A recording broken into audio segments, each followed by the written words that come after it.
Hola a todos, muchas gracias por acompañarnos en este nuevo espacio de la Asociación Argentina de Oncología Clínica.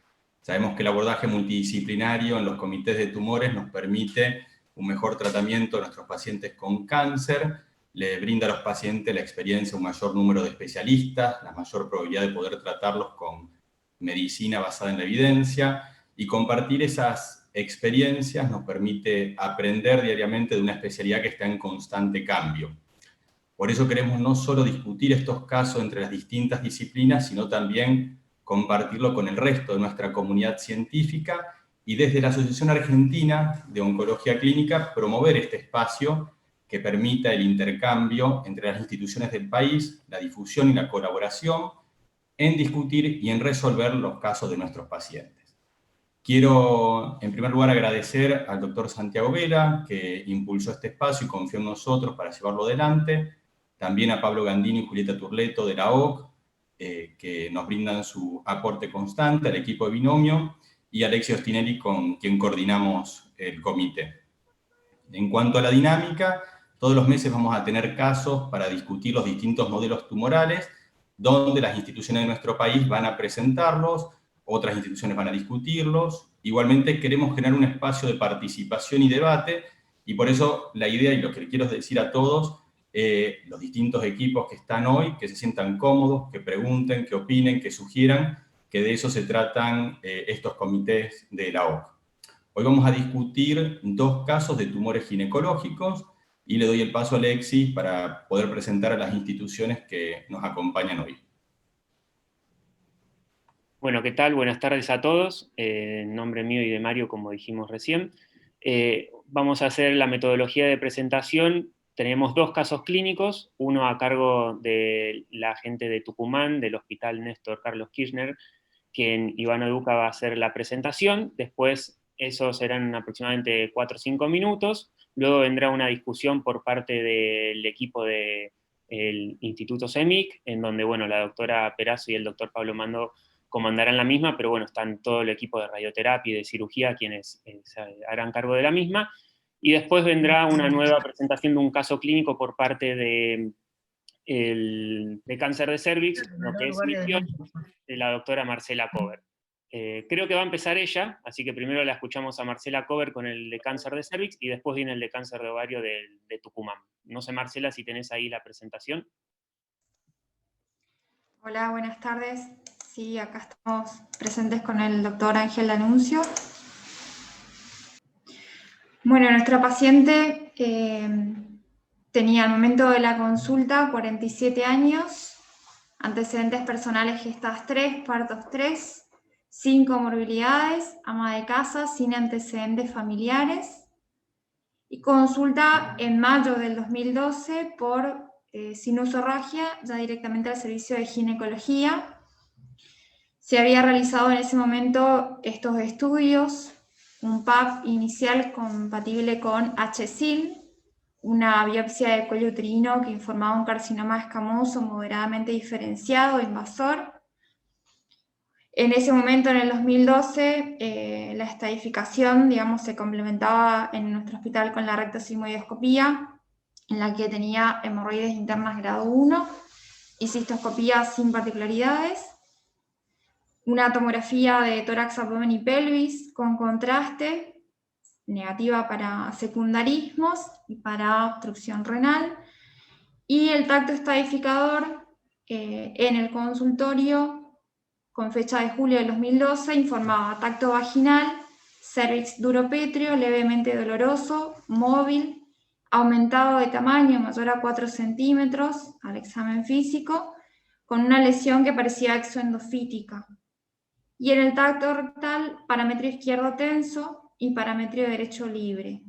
Como en la historia clínica figuraba que hubo una disociación entre los ginecólogos que estaban evaluando a la paciente con respecto a este tacto, se consensuó realizar un tacto bajo anestesia que informaba en el tacto vaginal, cervix móvil, tamaño aumentado, útero móvil, fondos de saco vaginales libres, y tacto rectal, ampolla rectal libre. Se percibía en tercio proximal, parámetro izquierdo con una leve tensión, que seguía, digamos, quedando un poco de duda de la infiltración. El resto de parametrio derecho e izquierdo libre, y por unanimidad se interpretó como un cáncer de cervix estadio 2B inicial. En ese momento nosotros no teníamos resonancia de alta resolución en el centro. La paciente, como era un 2B inicial, y en esta disociación que hubo en el tacto inicial y luego el de bajo anestesia, se decide la cirugía. Se hace una cirugía de Vertex en agosto del 2012, compatible con un carcinoma escamoso no queratinizante, infiltrante de 1,2 por 1 centímetro, localizado en el cuadrante superior de hora 9 a 12, y carcinoma in situ asociado con extensión intraglandular que compromete el labio anterior, de hora 9 a 3, con un margen más próximo a 0,5 centímetros lateral en hora 9 a 12, y ausencia de infiltración neoplásica del manguito vaginal y de los parametrios. Trompa uterina y ovarios sin particularidades, libres de neoplasia. La estadificación patológica compatible con un T1B N0. La paciente en ese momento queda en control. Solamente concurría a controles con ginecología. Actualmente, digamos, es diferente. Todas las pacientes que son evaluadas, digamos, en comité, tienen seguimiento multidisciplinario. Evoluciona en agosto del 2015 en un control con un PAP que informaba ASCUS, por lo cual se procede a realizar una biopsia de cúpula vaginal, que le informan una lesión intraepitelial escamosa de alto grado, y se asumió como un probable HSIL BAIN 3. Se planteó en ese momento resección con LIP. Desde agosto del 2015 hasta enero del 2016, la paciente había tenido dificultades para realizarse estudios prequirúrgicos y tuvo demoras, digamos, para poder plantearse la resección con LIP, por lo que se la reevalúa, se hace una nueva colposcopía y se constata una lesión ulcerada, friable, a nivel de la cúpula, de la cual se toma biopsia y es compatible con un carcinoma escamoso invasor. Se realiza esta resonancia, en la cual se observa, como ven marcado con la flecha, digamos, una lesión compatible con una recaída central, sin enfermedad, digamos, pelviana, ganglionar ni a distancia.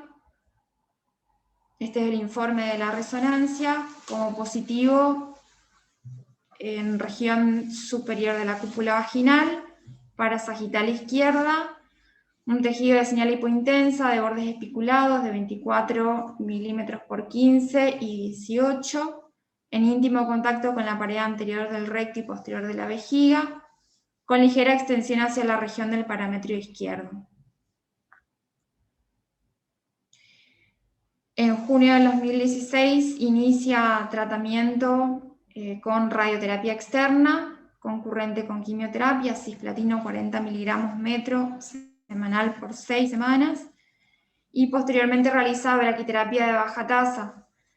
Nosotros desde el año pasado contamos con braquiterapia en nuestro centro. En ese momento las pacientes tenían que ser derivadas a otra provincia para hacer la braquiterapia, y como es de público conocimiento, había mucha demora, digamos, entre el tratamiento con la externa y completar la braquiterapia.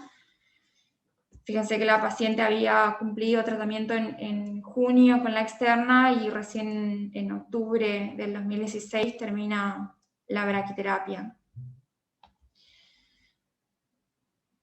Vuelve a consulta con oncología recién en octubre del 2018 y ella, digamos, lo que manifestó es que por miedo, después de que terminó la braquiterapia, no había consultado más. Se la restadifica, se le realiza resonancia de pelvis nuevamente, constatándose una progresión de enfermedad. Este es el informe de la resonancia, que informaba una tumoración a nivel de la cúpula vaginal, con extensión hacia mi pelvis derecha, infiltración del tabique vésico vaginal y la pared posterior de la vejiga. Invade también la uretra proximal, atrapa el ureter distal derecho, condicionando dilatación proximal del mismo. Infiltra la fascia y grasa mesorrectal, contactando con la pared rectal, pero sin signos de invasión a la misma. La tumoración mide 6 centímetros, cráneo caudal por 2,5 por 4,5, compatibles con una recaída local, en realidad progresión, ¿no es cierto? Probablemente. Y signos de recaída local con infiltración vesical, uretral y ureteral derecha. Como presentaba hemorragia digestiva baja, se le realizó una videocolonoscopía en la que se evidenció lesiones que eran compatibles por endoscopía con angiectasias rectales. Se había tomado biopsia que fue negativa para neoplasia y tuvo buena evolución con terapias hemostáticas locales.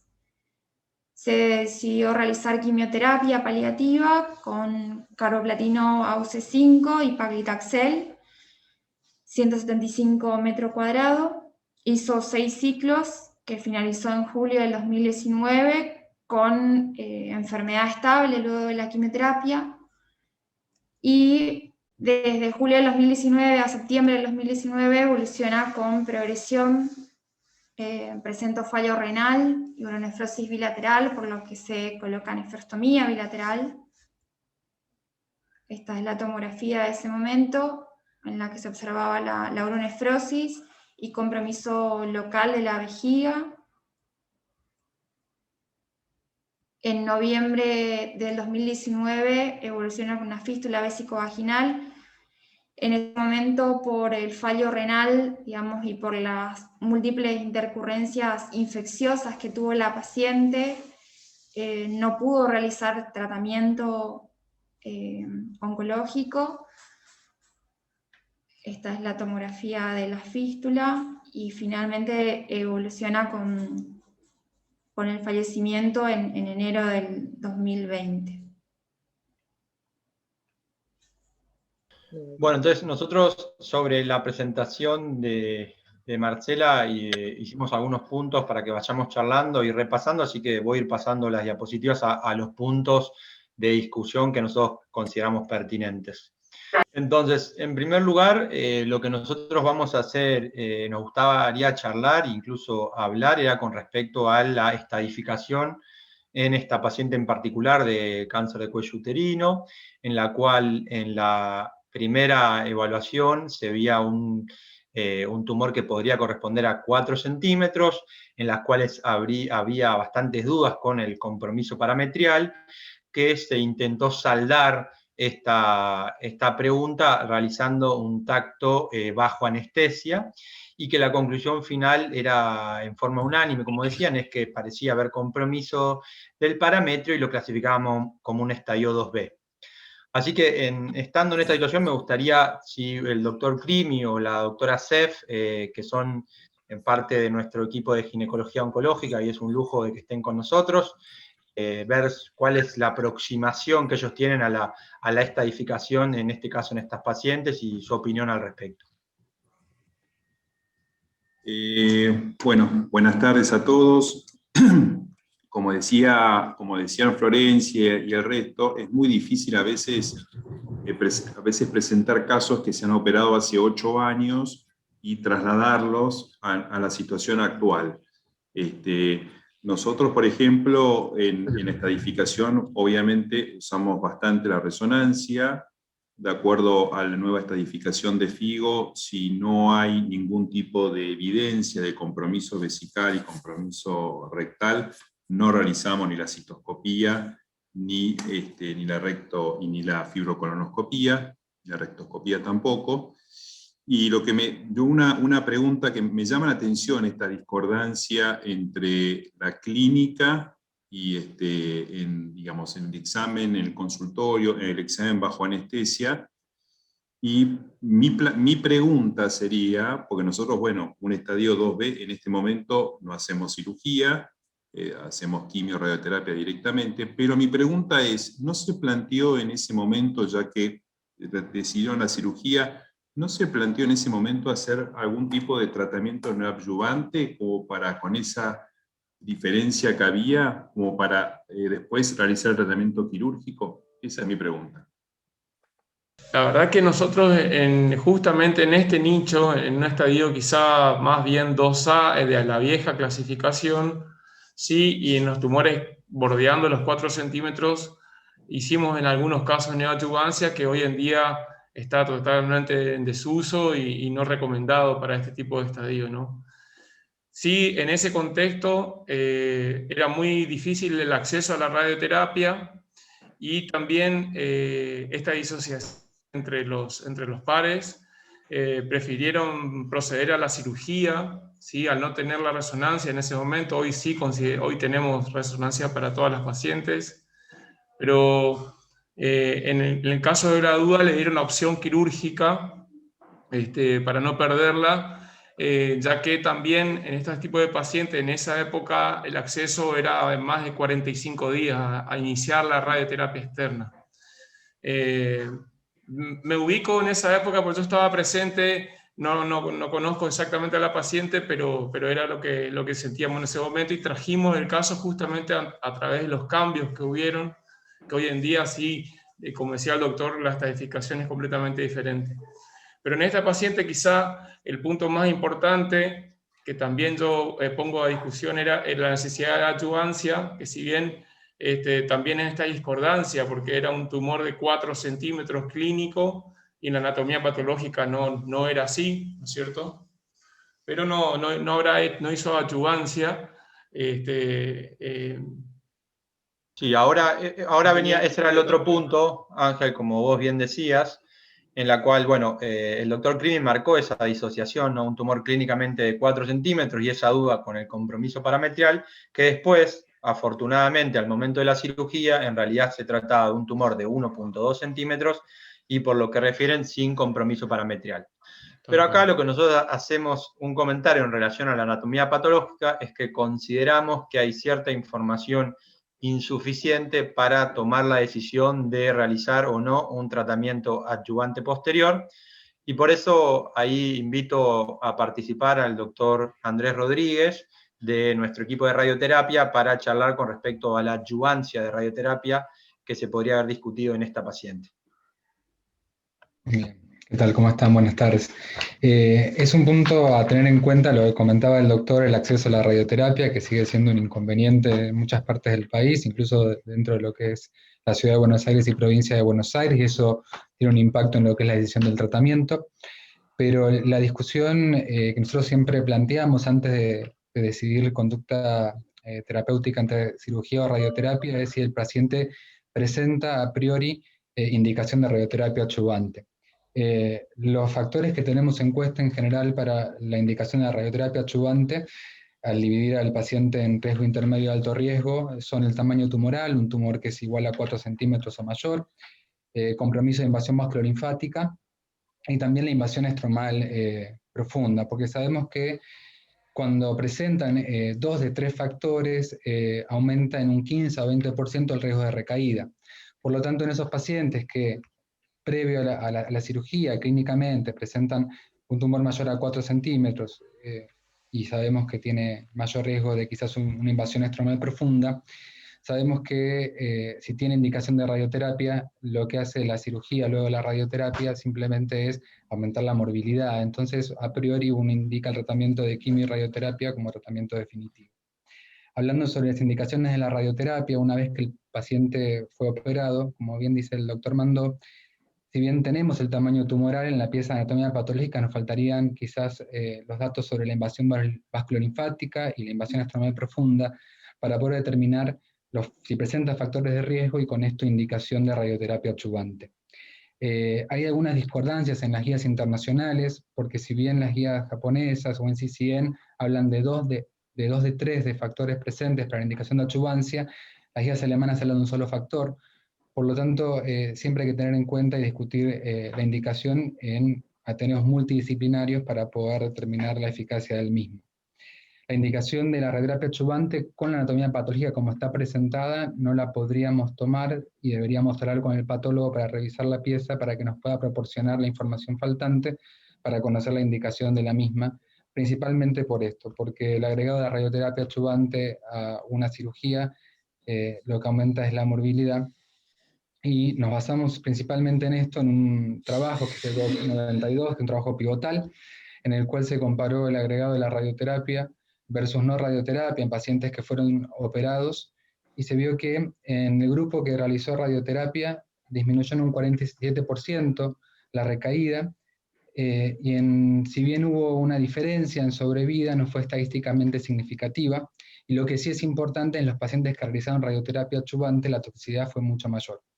Por lo tanto, es fundamental que en la pieza de anatomía patológica conste la información necesaria para poder tomar la conducta terapéutica de adyuvancia sí o adyuvancia no, para poder identificar qué paciente se va a beneficiar, qué paciente va a tener una disminución en la recaída que es cercana al 50% según los trabajos, para ahorrar en los pacientes que no tienen beneficio la toxicidad que puede agregar la radioterapia adyuvante. También vale un poco agregar que no está todo dicho en lo que es el plano de la adyuvancia, ya que también la discusión es si se agrega o no quimioterapia en estos pacientes. Tenemos trabajos que son principalmente retrospectivos, que algunos indican que el agregado de la quimioterapia puede ser beneficioso, pero sí saber que hay trabajos ongoing, como el GOG 263, que supuestamente deberían estar presentándose últimamente, para saber si la adyuvancia debe ser con radioterapia sola o con quimio y radioterapia.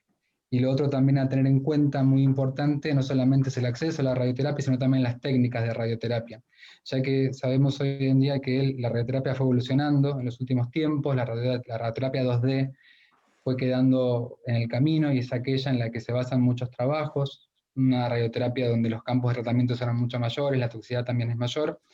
Por lo tanto, también es muy importante el conocer qué tipo de radioterapia se encuentra disponible para poder priorizar qué tratamiento tomar, qué conducta terapéutica tomar para cada paciente. Bueno, siguiendo, antes de seguir, Gabriel, creo que vos querías hacer un comentario en particular.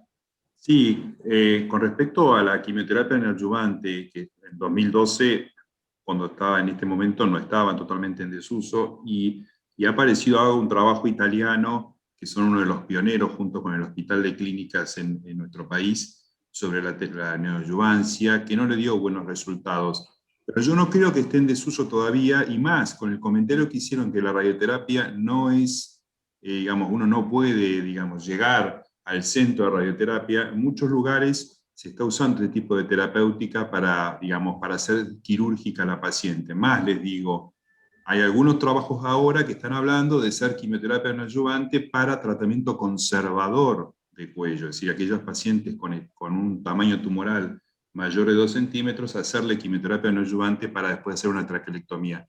Así que la quimioterapia neoadyuvante todavía está viva, y todavía en los congresos vamos a escuchar, especialmente en los estadios 1, B3, el uso de la quimioterapia neoadyuvante.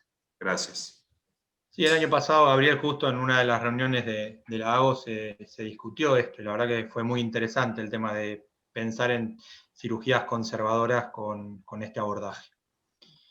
Bueno, seguimos con el caso y vamos a ir siguiendo la discusión. En realidad, bueno, como ya fue contando Marcela, la paciente después presentó la recaída, hizo el tratamiento de quimio-radioterapia al momento de la recaída, y ahí va el comentario un poco que ya había adelantado Marcela cuando describió el caso, que era algo que nosotros notamos con respecto a los tiempos, ¿no? Una radioterapia que, por lo que nosotros entendemos, esperamos no equivocarnos, inicia en junio y que se logra completar la braquiterapia recién en octubre. Y frente a eso, lo que nosotros tratamos acá es verdad que el tema de los tiempos de radioterapia es algo que se conoce y se sabe sobre su importancia pronóstica, pero también hay que tener en cuenta que la gran mayoría de esas publicaciones eran bastante viejas, ¿no? Con técnicas de radioterapia viejas y ciertas condiciones que bueno, las seguíamos repitiendo y trasladando, pero teniendo eso que habían pasado más de 15, 20 años de las primeras publicaciones. En el año 2016 hubo un trabajo un poquito más moderno que realmente trató de evaluar esto con una gran base de datos, hablando sobre la duración del tratamiento en 7.200 pacientes, e incluso en este grupo ya con técnicas de radioterapia más modernas, en aquellas pacientes que el tratamiento radiante demoraba 10 o más semanas, se veía un importante deterioro en la sobrevida global. Así que la verdad que es algo que lo marcaste muy bien, Marcela, y es algo importante por la cual nosotros tenemos que trabajar en nuestros servicios para que nuestros pacientes puedan acceder a un tratamiento radiante en tiempo y forma. No sé, Andrés, si vos querés hacer algún comentario más en relación a esto, ya que es tu tema. Sí, también con respecto a la filmina anterior, los datos, es importante saber que la dosis terapéutica en un cáncer de cuello uterino es cercana a los 80-85 Gray. Así que no solo es importante conocer la dosis que recibió a través de la braquiterapia de baja tasa, sino también la dosis que recibió con la radioterapia externa, bueno, que no estaba ahí consignado. Y otra cosa a tener en cuenta es la técnica de radioterapia, que si bien entre técnicas no se demostró diferentes beneficios, sí demostró, al menos dosimétricamente, una menor dosis a los órganos cercanos, por lo tanto uno podría llegar a entender que la radioterapia moderna presenta menos efectos adversos y uno puede llegar incluso a un pequeño escalamiento de dosis para lograr esta dosis terapéutica. Y otra cosa también es que de a poco se fue llevando la radioterapia de baja tasa, la braquiterapia de baja tasa, va cayendo de a poco en desuso a favor de la braquiterapia de alta tasa, que es cada vez más accesible, no solamente a nivel en los países de desarrollo, también en los países del primer mundo, donde vemos que en Estados Unidos la baja tasa era la preponderante en la década anterior, y hoy en día la alta tasa cada vez se vuelve más y más accesible, y con la alta tasa lo que podemos hacer es disminuir la hospitalización del paciente, lograr dosis altas en cada aplicación, y lo que podemos hacer también es, como la duración de la alta tasa es mucho menor que la de baja tasa, la incertidumbre de la dosis de los órganos cercanos también es menor. Por lo tanto, podríamos llegar a interpretar que podemos dar una dosis de una forma un poco más segura que con la baja tasa, y también con menor exposición del radioterapeuta que realiza el procedimiento, debido a que los equipos de braquiterapia alta tasa se realiza una descarga indirecta, por lo tanto disminuye la exposición a elementos radiactivos del personal de salud. Lo teníamos el doctor Sarvá, que quería hacer un comentario.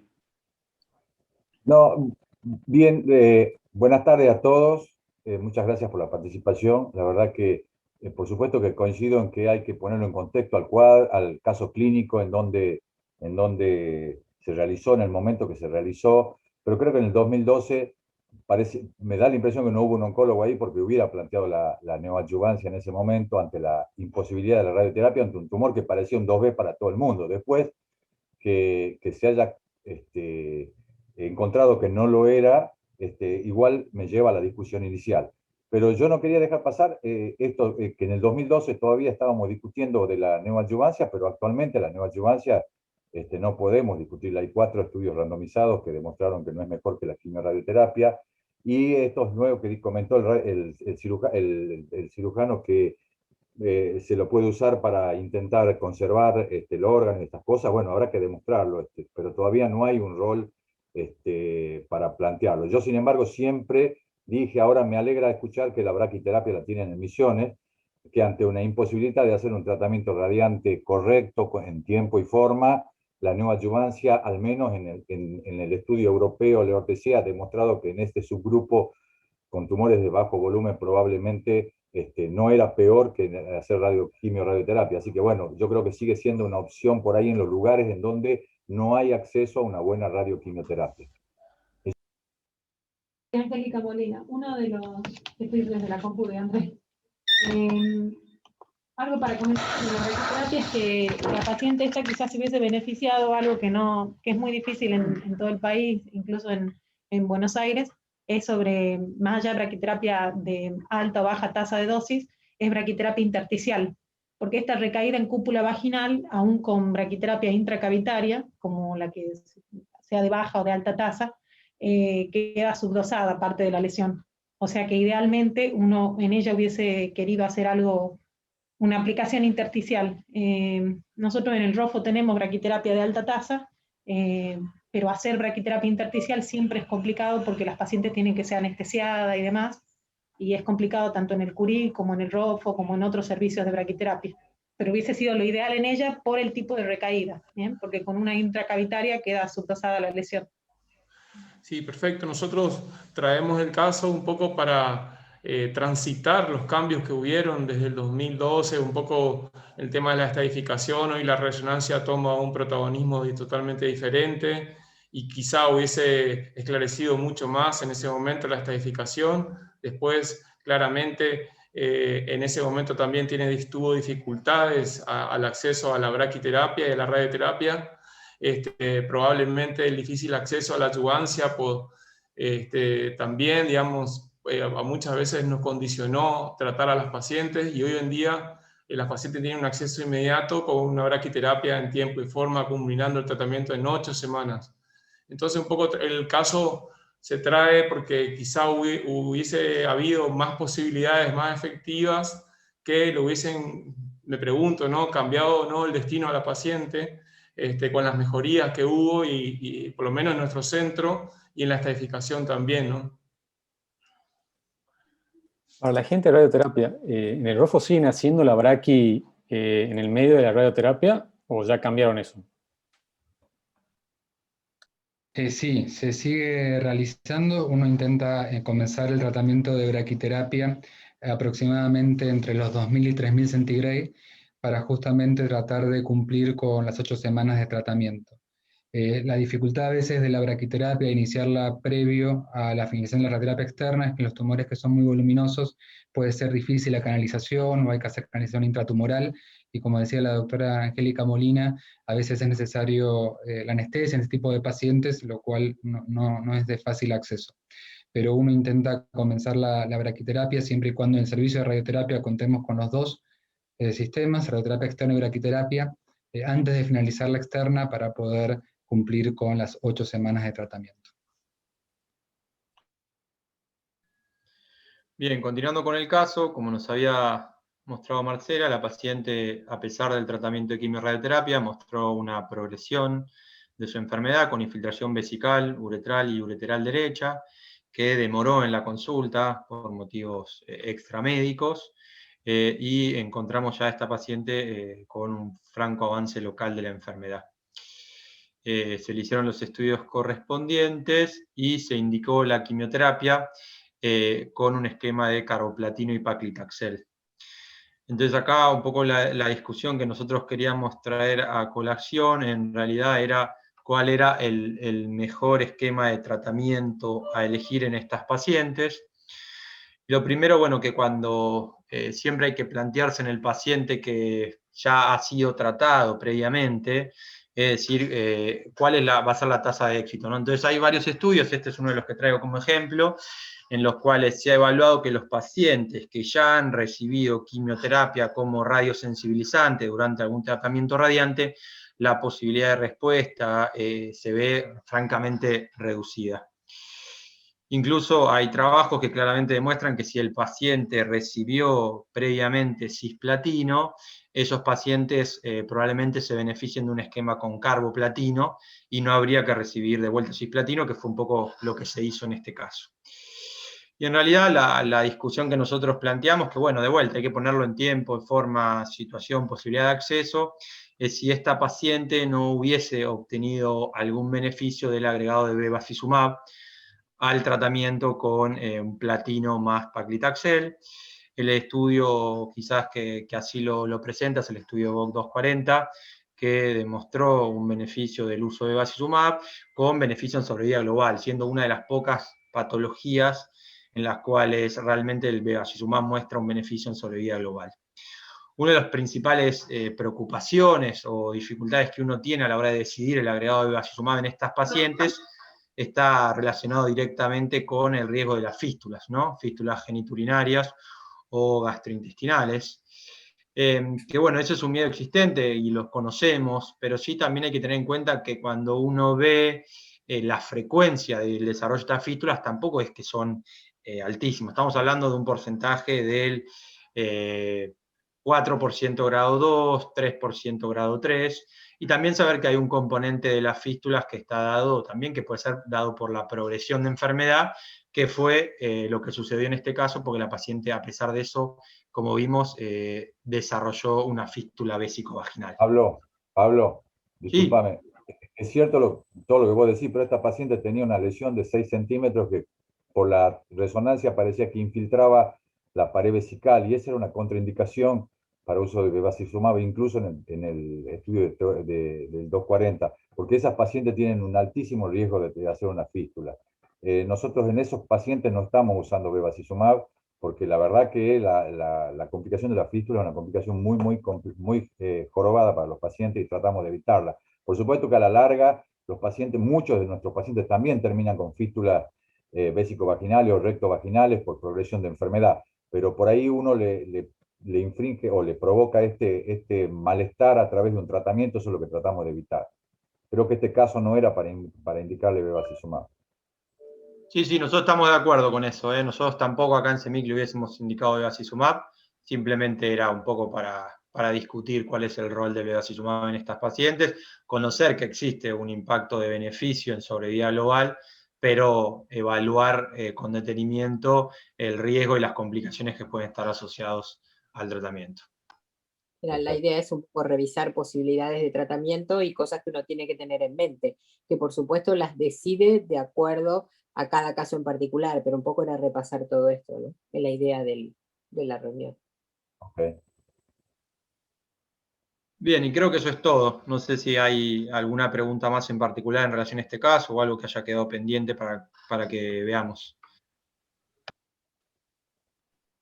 Les consulto a los distintos centros, en el caso de la quimioterapia radiosensibilizante, acá se usó cisplatino.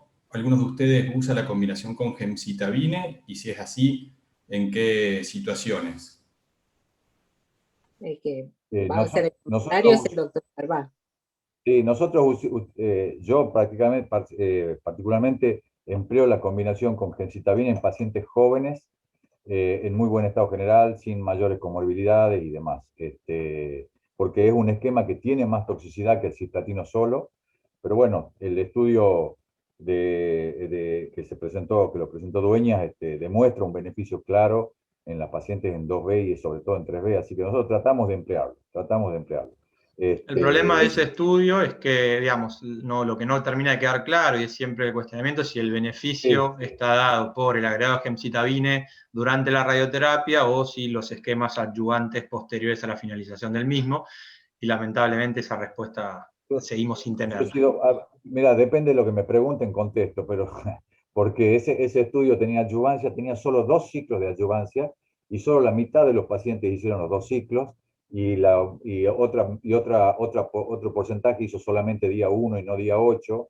Entonces, la verdad que pensar que un ciclo y medio o un ciclo de tratamiento adyuvante cambie la sobrevida de los pacientes me resulta difícil. Sin embargo, a veces lo uso para justificar una adyuvancia en una paciente de alto riesgo. Pero yo creo sinceramente que la gemcitabina suma algo al control local. Nosotros hicimos un análisis, por supuesto, que no tiene el mismo valor que un estudio randomizado, pero en nuestra población, los pacientes que hicieron la combinación tuvieron mucho mejores resultados que los pacientes que hicieron solo cisplatino. Por supuesto que, como te digo, la salvedad es elegir bien el paciente porque es un esquema más tóxico, claramente. Sí, eso, lo que pasa es eso, que en realidad incluso en Instituto Alexander Fleming hizo una revisión también retrospectiva que se presentó como póster en ASCO de hace unos años, pero bueno, también lo que uno observa es que los pacientes que termina seleccionando para eso son los pacientes más jóvenes y más fit, ¿no? Entonces el beneficio a veces en un estudio retrospectivo ahí puede estar sesgado por esos factores clínicos. Seguramente. Pero bueno, creo que no vamos a tener nunca la respuesta de eso porque no se va a hacer un estudio para demostrar esto. GOG hizo un estudio fase 2 que demostró que era más tóxico y se descartó. Sin embargo, es una droga que está aprobada y se la puede usar. Yo, la verdad que trato de darle el beneficio eventual a una paciente muy joven en buen estado general. En realidad no la descartaron. Cuando uno mira todas las drogas en recomendación, se recomienda. Lo que sí siempre se aclara es que hay que seleccionar el paciente y que la toxicidad que aporta es mucho mayor. O sea, no es que la descartaron, creo, en todas las recomendaciones, pero, digamos, está dentro de las que uno puede considerar, pero no sería la elección, salvo en determinados casos muy seleccionados. De acuerdo. Bueno, muchas gracias a la gente de Posadas Misiones por la presentación del caso y gracias a CEMIC por la discusión del mismo. Ahora pasamos con la doctora Ivana Duca de Tucumán para la presentación del segundo y último caso del día y bueno, y después nuevamente con la discusión por parte del Instituto CEMIC. Ivana, si querés compartir la pantalla y el caso. Bueno, nuestro caso clínico trata de una paciente de 48 años de edad, sin antecedentes clínicos ni quirúrgicos, que consulta en julio de 2020 por ascitis de aproximadamente 4 semanas de evolución. Como antecedentes personales, tiene su mamá con cáncer de mama bilateral metacrónico, estadio 1, triple negativo a los 62 años, y 10 años más tarde, a los 72, también nuevamente tiene un cáncer de mama, estadio 1, triple negativo en la mama contralateral. En cuanto a los exámenes complementarios, se le realiza a ella una tomografía el 14 de julio de 2020, donde presenta un nódulo en mediastino anterior de 13 milímetros. Nos queda la sospecha de que ese nódulo pueda ser secundario o no. Formaciones nodulares compatibles con carcinomatosis peritoneal, siendo la mayor de 15 milímetros, una formación nodular en vaso de 43 por 31 milímetros de diámetro y ganglios aumentados de volumen a nivel retroperitoneal, siendo el mayor de 20 milímetros de diámetro. En la mamografía tiene un BIRAT 1 y el CA125 es de 2.700 mililitros. En las imágenes podemos ver el nódulo que nosotros veíamos en el mediastino anterior y la abundante ascitis y el nódulo a nivel del vaso. En cuanto a las conductas que nos planteábamos era, ¿qué hacíamos? ¿Cirugía de primera intención o biopsiábamos? Ya sabíamos que teníamos una paciente estadio 4 porque tenía su metástasis a nivel de vaso y nos quedaban dudas con la de mediastino anterior. Se presenta la paciente en el comité de tumores y cirugía ginecológica. Sostiene que es posible llegar a una resección R0, entonces la paciente va a una cirugía upfront laparoscópica. En la cirugía se encuentra compromiso peritoneal, sobre todo a nivel de peritoneo pelviano, compromiso mental y esplénico. También se ve una adenomegalia pelviana. Se realiza una anexoesterectomía y el marcador tumoral postquirúrgico es de 330 unidades mililitros. En cuanto a la anatomía patológica, recibimos un carcinoma seroso papilar de alto grado, asociado a carcinoma seroso intraepitelial a nivel tubario derecho con compromiso de la serosa uterina. Está comprometido ovario derecho, ovario izquierdo y serosa de trompas de falopio, parénquima esplénico y epiplom. Nos volvemos a replantear con esta paciente qué conducta tomar. Si hacemos quimioterapia con carboplatino más paclitaxel o adicionamos BRCA, siempre sabemos que a esta paciente le adicionamos bevacizumab, teniendo en cuenta que esta paciente siempre va a haber que testearle el BRCA. Nosotros, como es una paciente de estadio 4 de alto riesgo, optamos por carboplatino paclitaxel más bevacizumab. Obviamente el bevacizumab se inicia en el segundo ciclo, porque la paciente estaba en el postoperatorio. El marcador post-tercer ciclo es de 221, post-quinto ciclo de 105 y post-sexto ciclo de 90. En el estudio post-tercer ciclo vemos que esa adenopatía dudosa en mediastino anterior reduce su volumen de 13 milímetros, pasa a 8,5, y en el informe nos dicen que todavía hay persistencia de carcinomatosis peritoneal, pero que están en disminución con respecto al estudio previo, y hay una mínima cantidad de líquido libre en peritoneo. Los ganglios mediastinales también están disminuidos de tamaño. Post sexto ciclo tenemos estas imágenes, en donde tenemos nuevamente mínima cantidad de líquido a nivel peritoneal, y con respecto a la tomografía previa, que era la post tercer ciclo, hay una disminución de los implantes a nivel del peritoneo, Lo que sí, a nivel del mediastino anterior, la formación nodular de 8 pasa a 11 milímetros. Nos llega el informe de BRCA. La paciente es BRCA1 mutado. De nuevo nos tenemos que enfrentar a qué decisión tomar. Reoperar a la paciente, hacer mantenimiento, continuar el mantenimiento con bevacizumab hasta completar los 5 ciclos, suspender bevacizumab e iniciar olaparib, o mantener bevacizumab y olaparib. Lo que nosotros decidimos fue suspender bevacizumab e iniciar olaparib. Muchas gracias, Ivana. Bueno, ahí estamos. Vamos a ir a los puntos, digamos, de inflexión en algún sentido, que fueron los que ya de alguna manera nos fueron marcando. Así que vamos a ir repasando ello, vamos a ir a esos momentos en particular, ¿sí? Entonces la pregunta inicial tenía que ver con el hecho de realizar una cirugía upfront o plantear una biopsia. Así que ahí me gustaría que el doctor Crimi o la doctora Sef, de nuestro equipo de ginecología oncológica, cuáles son sus apreciaciones al respecto. La verdad es que en primer lugar quería saber qué criterios de evaluación laparoscópica tuvieron ustedes para considerar que podían seguir adelante con la resecabilidad, y si la citorreducción fue completa o no, que eso, no sé, o me lo perdí o no sé si lo comentaron.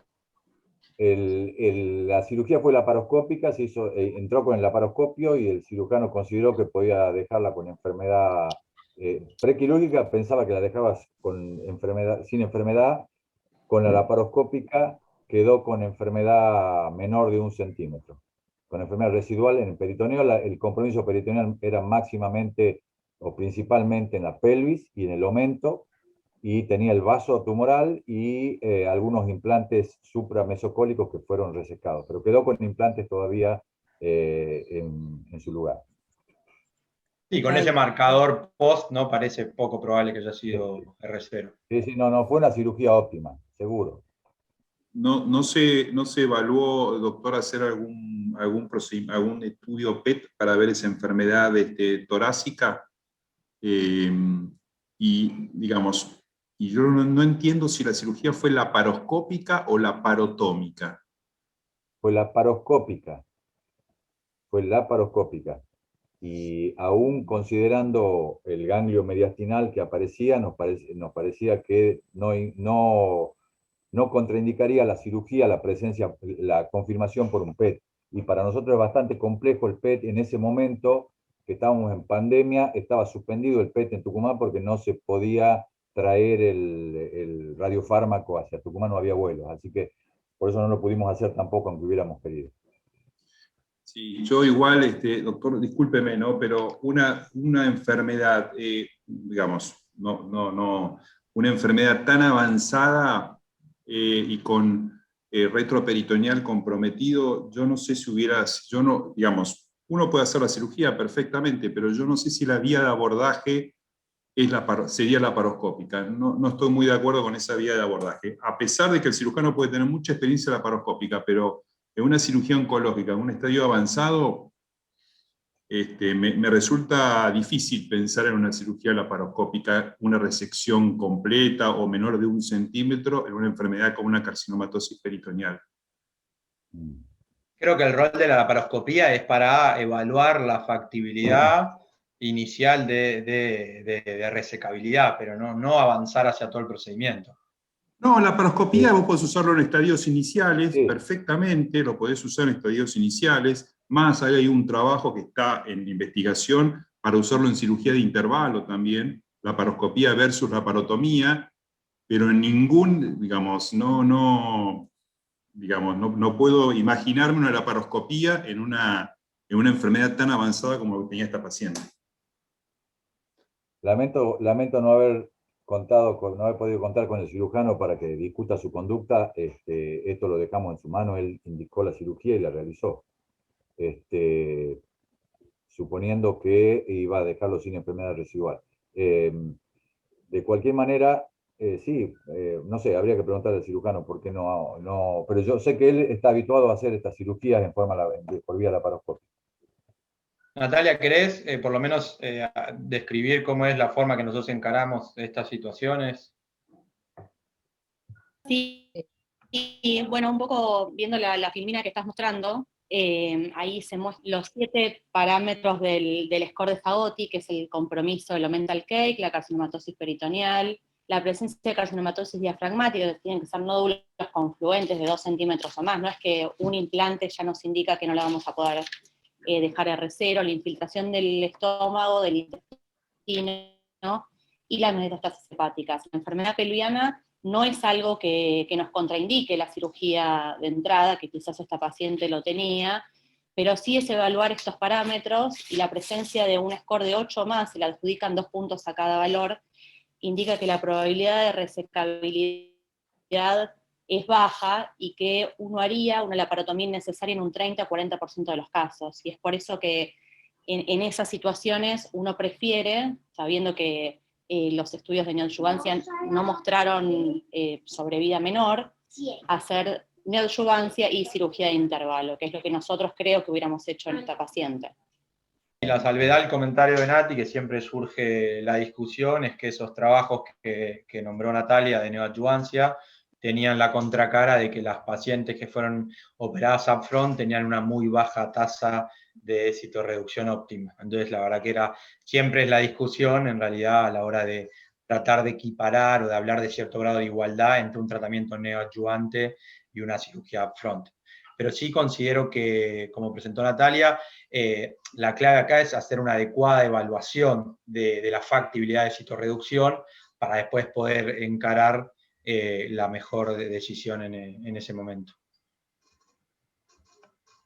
Por eso, tal vez nos falta ese dato, no lo reclamamos bien, cómo hizo exactamente la evaluación, o cuál era el score que tenía prequirúrgico o intraoperatorio, porque se hizo una laparoscópica. No lo sé, eso no lo puedo decir.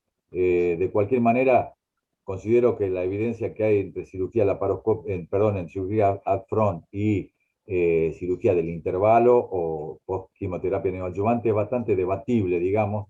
Estos pacientes con los 2 métodos son muy malos sobrevividores, tienen poca tasa y poca diferencia, digamos, ¿no? No hay ningún estudio que me diga fehacientemente randomizado que un tratamiento sea superior a otro. Eso es lo que yo considero. Es cierto que tal vez uno tenga más chances de dejar con enfermedad óptima si uno hace quimioterapia adyuvante, pero no está tampoco comparado randomizadamente contra no.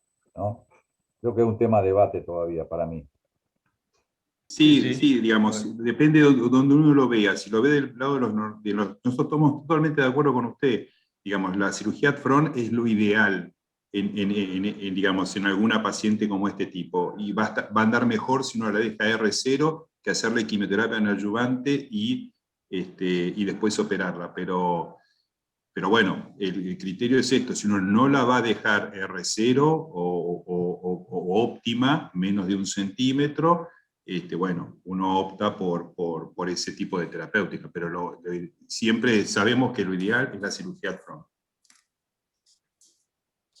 Bien, continuando con el caso, el diagnóstico finalmente fue un carcinoma seroso papilar, como muestra la anatomía patológica, y fuimos charlando, y ahí surge la discusión de la pregunta, en realidad, que es: ¿qué conducta tomaríamos si en realidad un esquema de platino, taxano más bevacizumab, sí o no? Y con bastante criterio el tema de evaluar el BRCA o no.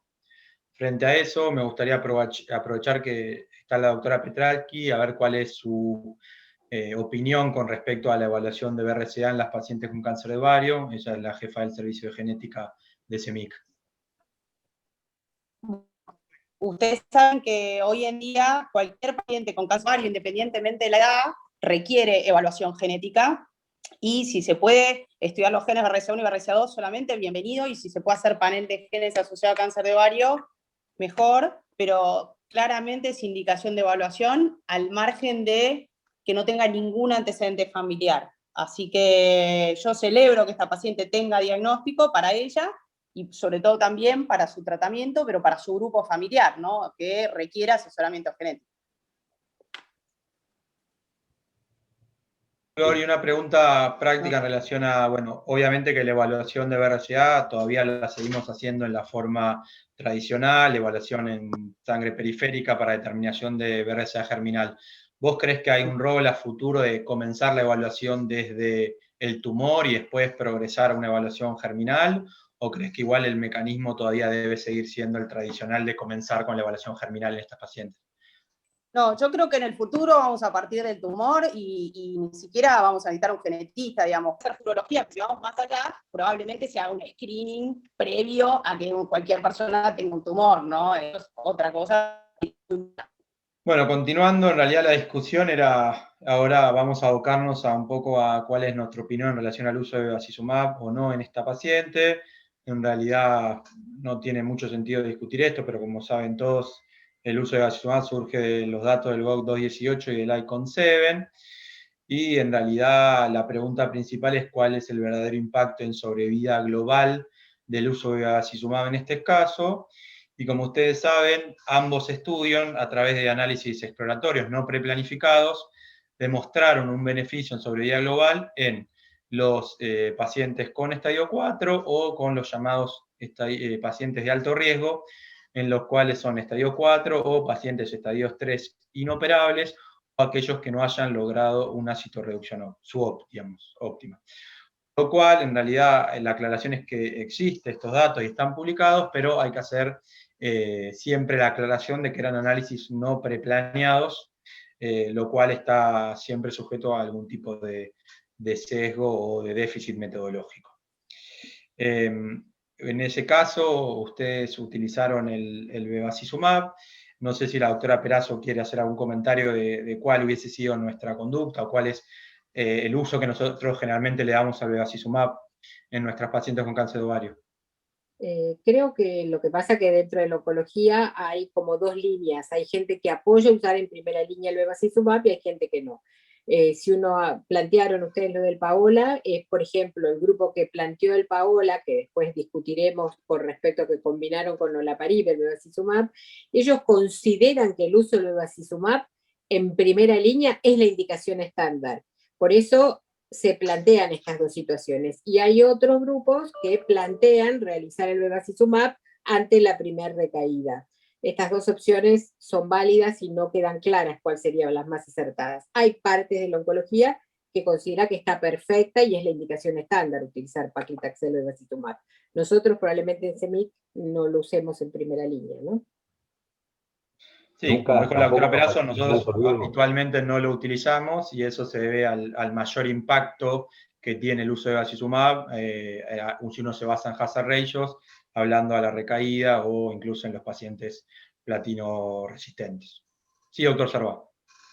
No, incluso en los pacientes, nosotros usamos, si bien es un análisis preespecificado, consideramos que el dato es bastante sólido y digamos, da la impresión de que el bevacizumab tiene un rol solamente en aquellos pacientes que tengan alto riesgo. Por eso nosotros lo empleamos solamente en esos casos. En los otros casos coincido con la opinión, pero yo en los altos riesgos me parece que la evidencia que hay, si bien no es prospectiva, es sólida, es bastante sólida. Bien. Bueno, la paciente realizó el tratamiento sin inconvenientes, se hicieron los estudios en lo que se vio una muy buena respuesta al tratamiento, con una respuesta parcial, y después se recibe el informe de la mutación. Ahí está la descripción de la mutación, No sé si, Florencia, seguís ahí y hay algún comentario en particular para hacer de esta mutación en cuestión. Lo que les quería decir es, en general, cuando una mutación un informe está bien hecho como este, siempre se puede consultar a un genetista, pero el informe bien hecho, que te explica que es una variante patogénica, nosotros no tenemos ningún problema en que nos envíen informes para interpretar, para asesorar, porque muchas veces hay mala interpretación por parte del laboratorio. Este está muy bien hecho, así que no necesita más nada. Bueno, y ahí está la descripción, y ahora, bueno, quedaba la discusión que planteábamos final, en realidad, si esa paciente se tenía que hacer un mantenimiento con bevacizumab, o si habría que suspender el bevacizumab e iniciar el olaparib. Y bueno, y la verdad que probablemente esto no haya una respuesta a qué es lo que es correcto o incorrecto, ¿no? La verdad que utilizar el olaparib únicamente se basa en los datos del SOLO-1, que la verdad que son espectaculares, con un hazard ratio de 0,30 y un beneficio, la verdad que pocas veces visto en esta enfermedad, pero la discusión de suspender o no el bevacizumab probablemente tenga que ver más con un criterio de aprobación o de factibilidad asistencial que de evidencia, porque la verdad que el agregado olaparib al tratamiento establecido con bevacizumab igual tiene su prueba de evidencia científica con el estudio PAOLA, ¿sí? Que demuestra un hazard ratio de 0,30. El déficit y el problema es que el estudio, un poco debido a lo que contaba antes la doctora Perazo, que lo que ellos afirman los investigadores es que consideraban que el uso de bevacizumab es estándar y por lo tanto no debería haber una rama sin bevacizumab. La duda que nos queda acá a nosotros es verdad es cuál es el impacto del olaparib solo sin el bevacizumab y si los resultados pudiesen igual ser equivalentes. Así que bueno, esa es una respuesta que por lo menos ahora en el corto plazo no vamos a tener, y me parece que la decisión desde un punto de vista de financiamiento o de posibilidad de tener recursos adecuados, me parece la más correcta en rotar a una droga dirigida específica para la patología de la paciente en cuestión. También hay que reconocer que tenemos evaluación de sobrevida global de SOLO-1 ya 5 años, con un mantenimiento de esa respuesta fantástica que nosotros no estamos habituados. A ver, que dejamos de dar una droga a los 2 años y esta misma diferencia se mantiene a lo largo de 5 años, ¿no? Esto está teniendo mucho peso probablemente en la decisión. El PAOLA todavía no tiene tanto tiempo de evolución, y probablemente cuando tengamos los resultados vemos que hay una diferencia, pero por ahora lo que estamos viendo de diferencia en el PAOLA es alrededor de un 20-25% de diferencia cuando lo usamos combinado con respecto al beba solo. Pero no creo que todavía tenga todo el peso del resultado que tenemos del SOLO-1, que es, como bien comentaba el doctor Mandó, unos resultados fantásticos para lo que es oncología, cuando ya hemos dejado de dar la droga, sobre todo, porque el beneficio se mantuvo 3 años después de haber completado el tratamiento, ¿no? Y quiero comentar un poco con respecto a lo que hablaban antes del upfront y todo eso, asociándolo con el SOLO-1. Hay un análisis que se hizo en el JCO del 2020, en el cual ellos realmente analizan en todos los pacientes del SOLO-1 las diferencias si se había hecho cirugía upfront o en la cirugía del intervalo. Analiza también si habían tenido respuesta parcial o respuesta completa. Analizan también si había ausencia o presencia de enfermedad residual y si había respuesta parcial, como decía, y la presencia de la mutación del BRCA y sobre todo la presencia de los estadios 3, que generalmente no son incorporados. Y cuando se hace esta diferencia en el SOLO-1, se ve que realmente no había diferencia si se había hecho neoadjuvancia o no, si había respuesta parcial o no con respecto a las pacientes que usaron olaparib. Y una de las cosas a que sí resulta interesante, que por supuesto los que tienen la mutación del BRCA son los respondedores, pero aquellos que tenían mutación del BRCA2 son aquellos que tenían mejor respuesta, cosa llamativa, ¿no? Pero creo que lo de pasar a olaparib, con todo este aval científico y académico que tenemos, es realmente una cosa que uno haría, ¿no? Sí. Pero lamentablemente para nosotros y para ustedes también que no usan bevacizumab, el PAOLA no suma nada, digamos. no creo que, aunque tenga larguísimo seguimiento, no nos va a responder la pregunta si cómo funciona contra el olaparib solo. Entonces, no, esa no la vamos a tener, pero bueno, también es interesante como planteo. Yo creo que el planteo surgió cuando uno habla con los que realmente hicieron el ensayo, es que para ellos el usar el bevacizumab es standard of care. Y el planteo de usar, inclusive cuando uno analiza el Paola, vos ves que se incluyeron pacientes después de haber usado 3 ciclos por lo menos de bevacizumab en el Paola. O sea que realmente ellos están planteando ese grupo de pacientes en los cuales ya consideran que se beneficiarían con bevacizumab, lo que están planteando es el agregado del olaparib como algo más que pudiera beneficiar a ese grupo de pacientes. Pero bueno, tenemos el solo uno atrás que es muy fuerte. No, quizás, José, lo que sí nos va a poder aportar tiene que ver con el grupo de HRD, ¿no? El grupo de déficit de recombinación homóloga, que quizás nos podría ampliar el grupo de pacientes que podrían beneficiarse de olaparib en primera línea. Quizás lo más novedoso, lo que viene a traernos es eso. El problema y en lo que deberíamos trabajar es para ver si eso lo vamos a poder realmente testear en un corto o mediano plazo para conocerlo y agregar un subgrupo que va a tener un beneficio, probablemente un impacto que igual es bastante significativo, pero creo que es verdad que no nos resuelve el tema de bevacizumab más olaparib o olaparib solo, ¿no? Pero también responde eso, que si vos trabajás como tenés ese criterio bien claro de que yo lo uso, no te surja ese problema de qué tengo que hacer, dejo uno, dejo el otro, podés continuar y hacerlo en forma tranquila. El problema lo va a tener ahí el pagador, ¿no? Yo creo que un poco es para que los que consideran primera línea como estándar of care el beva, bueno, cuando tiene una paciente que es BRCA, combinarlo como opción. Yo no soy pagadora. Sí. Claramente. Bueno, muchas gracias a todo el equipo del CEMIC por la discusión, gracias al equipo del doctor Salvay del Hospital Kirchner de Tucumán por la presentación del caso. Así que damos por finalizado el comité. No sé, Mario, si tenés algo para agregar. También agradecerles, muy enriquecedora la discusión, interesante los casos y lo que podemos incorporar y aprender de lo que hacemos. Así que los esperamos el mes que viene, donde vamos a discutir casos sobre cáncer de mama. Y bueno, gracias de nuevo. Hasta luego.